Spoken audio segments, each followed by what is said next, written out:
Hey there, welcome back to Burning Brightly. Last week, we talked about the idea of opposition in all things, meaning the fact that we will never be able to create a life full of joy and goodness without encountering some difficulty, some hard, sad things, and how this is actually a wonderful balance. So if you missed that episode, go listen. I think you're going to find it fascinating.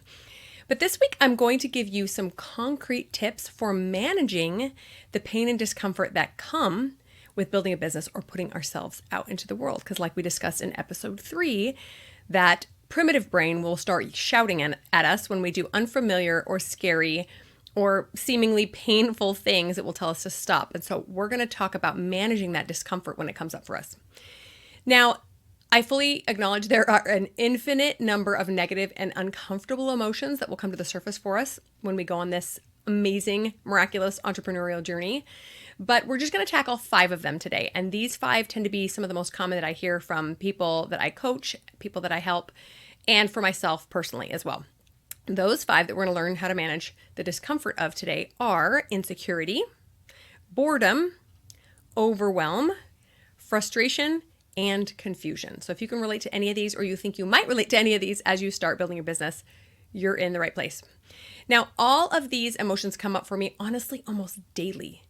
And if you can learn some of the things that I have learned in how to embrace them versus pushing them away or escaping them, you will be well on your way to fulfilling your dreams, whatever you want to do, because you know how to embrace this negative emotion. Okay, first of all, though, I want to start off by talking about escaping emotions for a bit. Now, we know that humans are very emotional beings. It's one of the things that sets us apart from animals. We have a full array of emotions, just hundreds and hundreds of them, probably thousands. And negative emotions, like I mentioned last week, feel kind of crummy inside our body. And that primitive brain wants us to get rid of them, stop feeling badly, right? Let's fix this because it might kill us if we just keep going like this. So the word we use as life coaches to describe any action we take to avoid emotion is called buffering. We use this word buffer to describe when we are creating a separation between us and boredom or frustration or confusion. And we do so by scrolling social media, by eating food we don't need, by sleeping unnecessarily, by zoning out in front of the TV, any number of things. Guaranteed, you know what your favorite buffers are. It might be your favorite Netflix series when you're supposed to be doing something else, or it might be, all of a sudden you're on Instagram for 45 minutes, you're thinking, how did I even get here? That is buffering because your body is feeling some sort of negative emotion and it's diving into something automatically to escape it. I want you to start noticing when you get an urge to do this buffering, okay? We can actually learn to sit with this urge and to acknowledge it and to just let it be instead of giving into it. That's what you have to do if you want to stop eliminating junk food. I very often compare building a business to getting in shape or losing weight because there's so many parallels. And one of them is the urge to just go eat ice cream every single day. It's probably an urge you're going to have to allow in your body and ignore if you don't want to be hugely overweight, because ice cream every day is probably not great for anybody. Same thing with building a business. You are going to have to feel some of these urges to do things that escape you from that negative emotion and sit with them and just allow them. Now, not giving into these urges is akin to allowing a toddler to have a meltdown in the grocery store on the floor without giving that toddler candy. That's how I love to think about it, because everyone knows giving into the ranting and raving toddler is the worst thing you can possibly do. It just reinforces the negative behavior. That is what we do every time we give into an urge. So just like a toddler, when we give in, we are reinforcing that urge and saying, oh, just show up and ask for ice cream and I'll give it to you.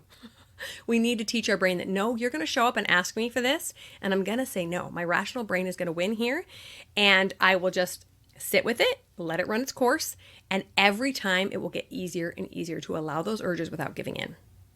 Okay, so it's important to realize that for most of us, this desire to escape negative emotion is so ingrained that we do not even notice that we are buffering or that we are trying to escape the negative emotion until we tend to see negative outcome come from that, right? Like all of a sudden we've gained 20 pounds, we can't figure out why. Oh, then we realize we've been holding on to a lot of stress, and in order to escape that stress, we eat. Or in order to escape that stress, we stay up too late scrolling on social media and we're exhausted the next day. The trick is to acknowledge when we're buffering before we see some majorly negative consequences of it and stop it in its tracks. Now, one of the most incredible quotes that I really enjoy about mind management is by Viktor Frankl, the very famous author and concentration camp survivor. And he says this: between stimulus and response, there is a space. In that space lies our freedom and power to choose our response. In our response lies our growth and our happiness. So what this means is that in order to find our greatest growth and happiness, we need to tap into our power to choose and stop being reactive, start being proactive. We need to elongate that space between stimulus, for example, I'm bored, and response. For example, I'm going to hop on Instagram and scroll. All of our power lies in that space, but sometimes it's so non-existent that we just think I'm bored, Instagram, or I'm stressed, chocolate. By elongating that space, we allow our rational brain to step in and say, whoa, whoa, whoa, whoa, this goes against what we're trying to do. We're not trying to scroll Instagram all day. We're not trying to eat chocolate all day long. Let's stop and acknowledge what's happening here. Okay, so in order to illustrate this example of elongating this space so that you can allow your rational brain power to choose is, let's go with the chocolate example, locking the pantry and putting the key in an inconvenient spot. That would do it. That would make us pause and say, wait a minute, do I really want it bad enough to go walk upstairs and find it in my closet and then bring it down and lock the pantry? Another example that I've tried before with the social media is hiding my social media apps in a random folder where I have to go search for it instead of it just being front and center on the first page of my phone. So these hacks are things that our rational brain will help us discover in order to put it back in the driver's seat instead of just constantly and automatically going towards these buffering behaviors. Okay, so let's go back to the discomfort that building a business requires and talk about those 5 emotions that we're going to encounter. So first one, insecurity. This is so common, especially for women and especially for women of faith. I just encounter it all the time. First things first, we must not forget that God is calling us to this thing. Even if you just kind of sort of feel like it's the right step for you, I promise you that God is leading you that direction. You don't need a heavenly manifestation to know that it is something that God wants you to do with your time and talents. So please remember that. And then your insecurity becomes irrelevant because God has asked. Of course, you'll step up to the plate. We also like to think that promoting ourselves feels kind of icky. I hear this and see this a lot with women. Or that we can't possibly have enough talent or skill that someone would actually want what we're putting out into the world. The solution for insecurity, and frankly, all of the negative emotion we'll talk about in this episode, is to discover the thought that is causing it. Hint, I just gave you a bunch about I can't possibly have the talents, promoting myself is icky, etc. And then ask, so what? So what if that is true? So many times we have a negative thought like, I don't have enough talent. And we immediately want to run away. Or if we tell a friend or a loved one, they'll say, what are you talking about? Nonsense. You have tons of talent. But it still goes against what we're really thinking, and that is, I don't have enough talent. And we have to just take someone else's word for it. What if you just accepted it? You're right, I don't have a lot of talent. So what? Does that make my calling from God irrelevant? No. So what if you're promoting yourself feels a little icky? So what? If you are feeling called to do this thing, or even just curious to discover it or to look into it a little bit more, then you have everything you need to go out and get it. That's it. You don't need some magical boost of confidence. You don't need some magical hat that's going to make you not insecure. Unfortunately, insecurity is just kind of part of the game. But you do need to question the thoughts that are causing it and not believe that they're true. Insecurity, honestly, has not ever fully gone away from me either, and I just don't expect it to. It does morph and kind of manifest itself in different ways as you progress along your entrepreneurial journey. So that's important to realize. It might lessen at times and then come back when you try to do something else. But just get comfortable with it. Acknowledge that, oh, this is what insecurity feels like, and then go out and build your business anyway. You do not have to feel 100% secure or even 50% secure to go out and do something scary. You can do it feeling completely insecure and just say, so what? Let's just try it. In fact, the power that comes from doing something that you don't feel qualified to do is unparalleled. It's pretty incredible. I challenge you to go try it. Okay, so number 2 negative emotion that we are going to feel when building a business is boredom. This might sound kind of counterintuitive, right? Especially you start adding something into your already busy life. You're thinking, how am I going to feel bored? It's not a super obvious negative emotion, but here's the cold hard truth. Being an entrepreneur or your own boss involves doing lots of things that are lame and boring. Ask me how I know. Here's a few examples. Taxes. Okay, do we need any more examples? No, taxes are boring and lame. I'm sorry if you're a CPA, they're boring. Legal structures, creating an LLC or an S Corp or whatever, like creating your business in a way that's going to be legally solvent and protect your assets. That's boring to me. Choosing the right email service provider or another software. Boring. Like all of these things are not things that spark my creativity and make me feel like, gee, I just can't wait to go out there and package my 4,000th product to send out to a customer. There are things that become routine, that become mundane, that become boring. Your journey will be chock full of tasks that do not feel inspiring or creative or magical. Do them anyway. I like to think that these boring tasks are the currency to creating the life of your dreams. I will happily sit and choose to decide between email service providers or package my millionth product to my customers if it means I get to build the business of my dreams, of course.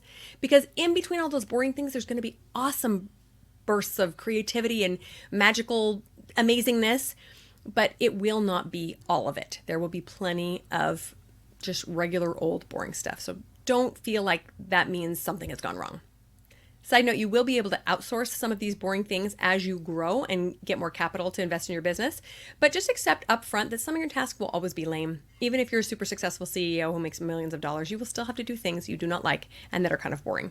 But have the integrity to do them anyway. Just set a timer, get it done, and then you can move on to the fun stuff. The third negative emotion we encounter in building a business is overwhelm. Shocker. In case you've forgotten, let me just tell you this. All emotions are choices. When we're not used to managing our mind, we believe that our emotions just come and go without our consent or control, but that's not true. We know from coaching that we can manage our mind and we can also manage our emotions. Overwhelm is actually one that I choose purposely not to feel very often. For me, it makes me very impatient and cranky. It makes me feel like I have to hustle all the time, and I do not make time for my family when I'm feeling overwhelmed.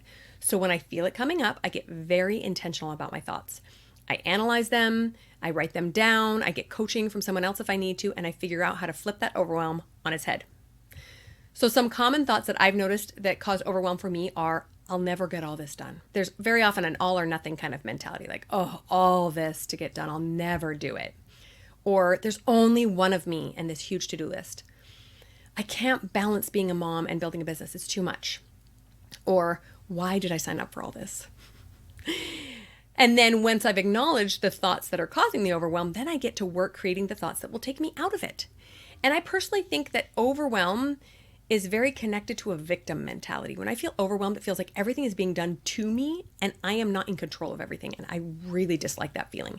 Instead, I want to step into empowerment and choosing how to spend my time, my energy, everything I have to give to my business and my family. So instead of thinking I'll never get all this done or there's too much to do, I might think I don't have to get any of this done. What do I choose to do? Is there a deadline I'd really like to accomplish in my business? Is there something I'd really like to be present for in my family? I do that. Or instead of there's only one of me, I might think I can recruit help all around me. Is there something I can offload to my family or something that I can pay someone to outsource? Or instead of why did I sign up for this? This was a terrible choice. I can remind myself, God called me to this business and he has faith in me. So why don't I? Let's go. So I want you to try some of those thoughts on or something similar that might sound true to you. And then just step back into your power and out of that victim mindset of being overwhelmed. Okay, number 4 negative emotion that comes up during your entrepreneurial journey is frustration. I feel like if you're a mother, you're very, very familiar with this emotion, frustration. I feel it on the daily. But in my business, this one comes up for me when things do not go as expected. So my main solution is to change my expectations because I very often cannot change reality when things are not going as expected. So I just change my expectations. Now I'm going to tell you a little story so you can see an example of how this worked for me once.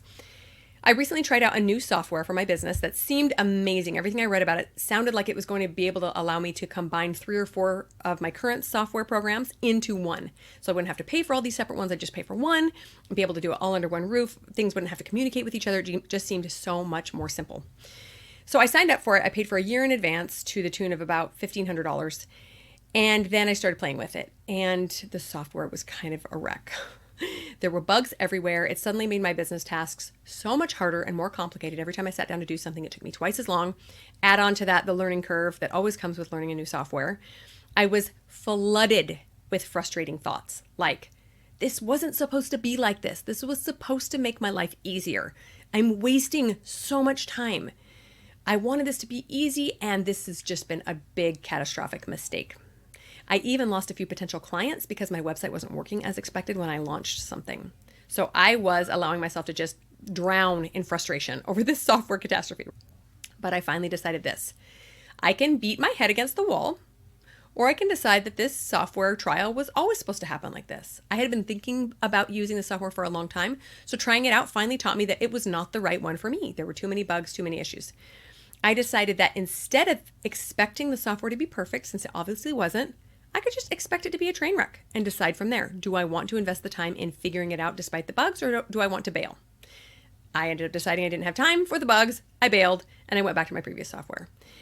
It wasn't my favorite experience. It was very frustrating. I felt like I wasted some time and energy, but I quickly learned that fighting against what is will only yield frustration. And I not want to sit in frustration in my business any longer. So I moved on and chose to think, well, that was a catastrophe. Next project. So that's the trick with frustration, is just to stay in control of your own expectations, since you cannot always control external circumstances. Fifth and final emotion that comes up when we build a business that we have to manage is confusion. Confusion and insecurity are hands down the most common negative emotions that new business owners face. Insecurity comes from, I'm not ready for this, I don't have the talents for this, and confusion comes from, I just don't know how. Which is legit, right? You might not know anything about building a business, but it doesn't really matter because you can learn anything. The phrase I don't know is kind of a rallying cry for those first few months or even years of business, or anytime you pivot and try something new. But try this thought on for size. You're not actually supposed to know how because you've never done it before. It's brand new, which is exciting and fun, and you get to learn so much. Being a newbie comes with lots of learning, and how exciting for you that you get to develop something new, a new talent, new skills. You get to grow in a way that you never have probably before, and you're going to become a whole new person on the other side of this. It's pretty amazing when you think about it like that. So I personally have spent the last 8 years building multiple businesses of different kinds, and I have encountered confusion aplenty. But I have also learned so much that just thinking about it kind of makes my head spin. I know how to build a website on at least 3 different platforms. I know how to create email marketing funnels and automations. I know how to manufacture products internationally and domestically and then sell them on a retail website. I know how to pay taxes. It was boring, but I know how to do it. I know how to open a business banking account and set up an LLC. I know how to make and edit videos and podcasts and other marketing materials. It kind of blows my mind to think of all the things I've learned in the past 8 years. And I want you to think about that future you who will also be so proud of all you've done and accomplished and learned. So do her a favor today and just acknowledge that the confusion means nothing. It just means you're new. Welcome to the club. Don't allow yourself to stay there. You can choose to be confused, or you can choose to just decide and move forward. As a final thought to this episode, I want to remind you that there's nothing wrong with any of these emotions. They're a normal part of the human experience. They don't feel great, but they will come and go. Allow them to be there, but do not indulge in them. Just process them. Indulging in emotion actually fuels inaction. It keeps you stuck and makes you not want to go anywhere and just spin. Processing emotion fuels progress. So move through these negative emotions, feel them, process them, and then get back to work. All right, friends, talk to you next time.